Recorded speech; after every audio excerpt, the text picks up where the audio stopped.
Here's a look at the 8 things you need to know today. 190 people died and nearly 2,900 were injured in Wisconsin last year because of what Crosse County officials say is a completely preventable cause. News 8's Madeline O'Neill is here to tell us about a local initiative aimed at cracking down on drunk driving. Lisa, the Drive Sober or Get Pulled Over initiative begins tomorrow, which means law enforcement officials in the La Crosse area will be out in greater numbers and for longer hours to arrest drunk drivers. The Crosse County Traffic Safety Force is also giving suggestions on how to prevent drunk driving in the first place.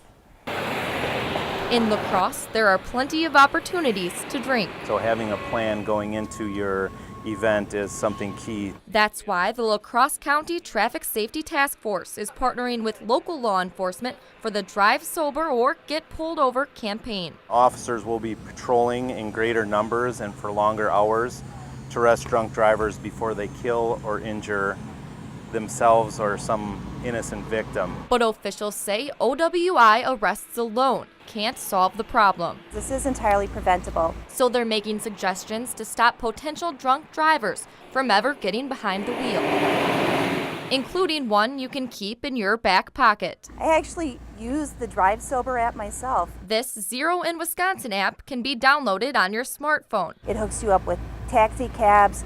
It has a game for finding a sober driver.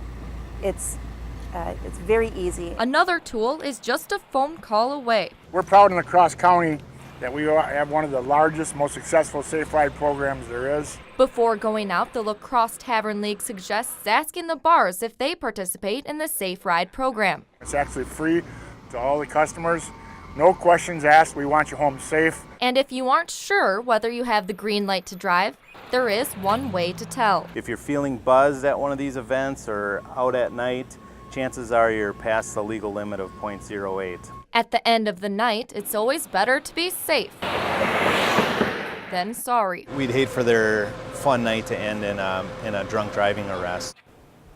The Drive Sober or Get Pulled Over is a national campaign, and it runs from tomorrow through September 5th. Are there any other suggestions they gave today at the press conference to help keep people, to prevent them from drinking and driving? One thing is to just always keep in mind the risks. You don't want to hurt yourself, you don't want to hurt other people. Another thing the assistant DA mentioned was keep in mind the consequences. You can potentially end up paying thousands of dollars for an OWI. Yeah, all right, thank you so much, Madeline. We appreciate it.